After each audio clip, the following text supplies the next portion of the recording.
What's up, everybody? Welcome to Podcast Now. I'm Alex, and this video I want to talk about the news going around of how Nintendo is justifying this pricing. Now, here's the deal. I know I've been talking a lot about Nintendo, a lot about the prices. It's really more than Nintendo, and that's going to be part of, what this video is. You could say, okay, Alex, we've heard it, Switch 2's coming, and Mario Kart World's $80 and all that jazz.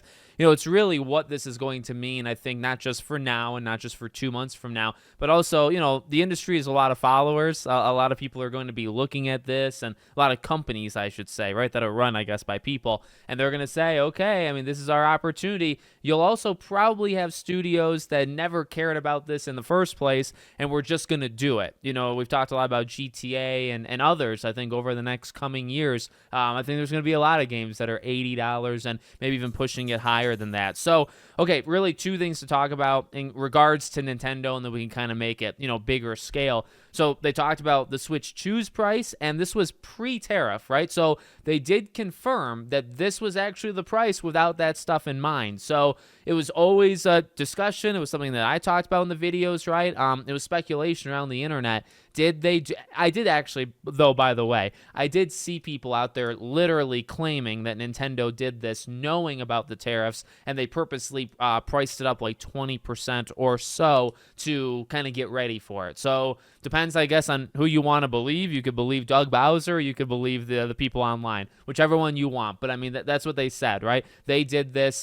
They did it just to do it. Now, they did say it's literally because of inflation. It's because, things have remained stagnant for so long. Eventually, they were going to go back up. They mentioned gaming prices have remained flat for a very long time, and they wish that things could always remain flat, but the world we live in, things go up.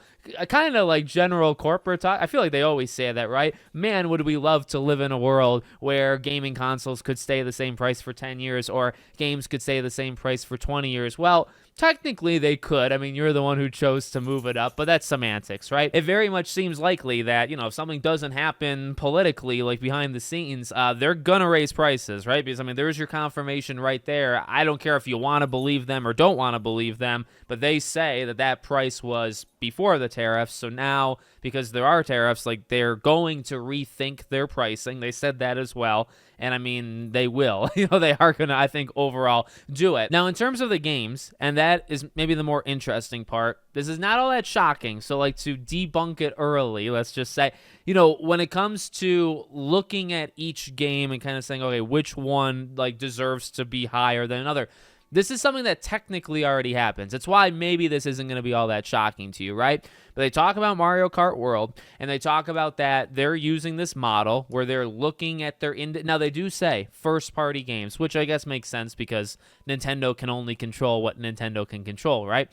Their first-party games are going to be priced variably, right? So they're going to look at each one and say, what's the worth of the game? And they say that. What's the worth? How much enjoyment and the length of enjoyment do fans get out of this? How long is it in development? What's the budget for the game?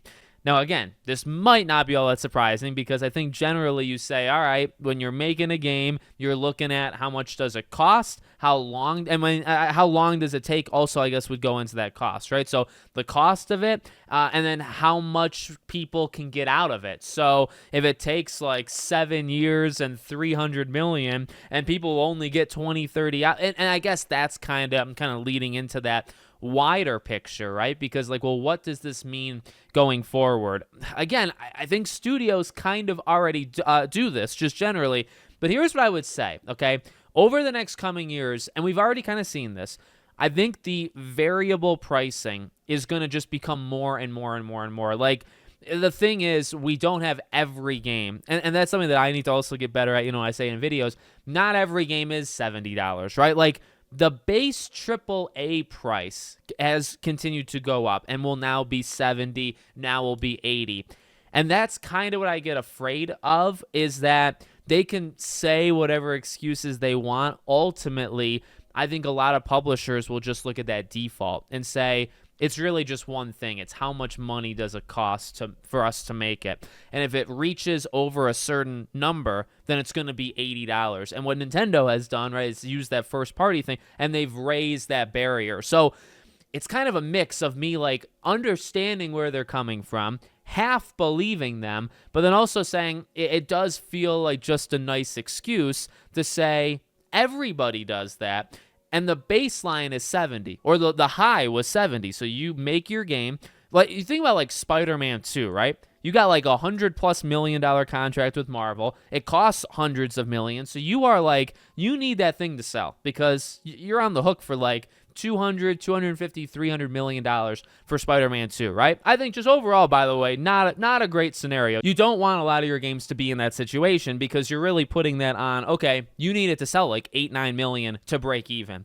Now that's at 70. And the ironic thing is, okay, well, PlayStation goes into it with that mindset. Well, we're going to charge 70, so here's what we need it to sell versus what we've, and so 70 has been that ceiling. You can't go higher than 7. What Nintendo has now done is said, okay, actually 80 is the new ceiling.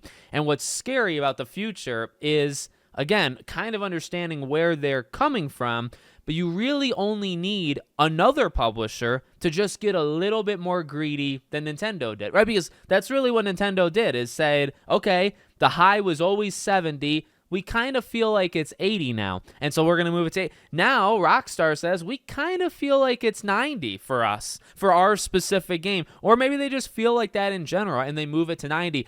So the sad thing is, it's somewhat understandable. You want, you want to offset the costs that it takes to make. The costs are going up. So instead of relying on more people buying it, you raise the price. So technically, I guess, you need less people to buy it, but you need to charge more for it, right?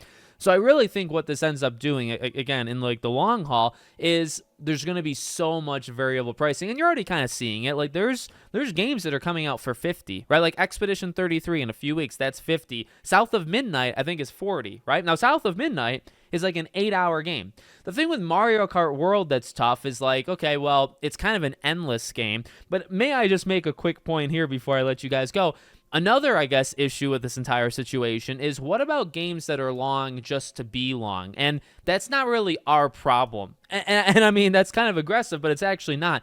I always talk about it, but when you talk about live service, or when you talk about these big, bloated, open world games, are we asking for games to be 70 hours and then 60 hours are fluff and then 10 hours are quality? We're not really, I'm not asking for that. I've been actually pretty against it, on the channel. But I mean, what about, just pick an example, right? Pick a game like that. It's a 70-hour game, so it probably costs, 150, 200 million. Probably took 6+ years to make. But what if it's only like 10 hours of good stuff and 60 hours of it keeps you in the world. It wants you to just play it more and more and more. Is that game worth 80 now? Because, well, they said it's how long we spend in it, and it's how long and how much money they take to make it. Well, I've always asked for quality, not quantity. So, I could play a game for 30 hours, and if it's extremely good, it can be better than a game that's 70 or 80 hours and 10% of it's good. That's another thing to the worry of it just takes one company to say, okay, well, here's the next new high. It's the same thing there. It's just, okay, well, we feel like making a game that's 80 hours because we have these stats to prove it, which oftentimes people aren't even spending the 80 hours. By the way, most people don't actually do that. So I don't really know who they're doing it for, but okay, they made that decision, and now we have to pay for it because now that game is worth $80 to $90 somehow. So again, what you end up getting, I think, is lots of games for 50, lots of games for 60, and then this weird kind of territory where you have to decide if your game is 70 or 80. And 80 is like the new quadruple A, right? 80 is like you spend 100+ hours or more, and 70 is like you spend 70 hours, or like there's a, there's like a fine line. But that's the thing. It's like, well, what defines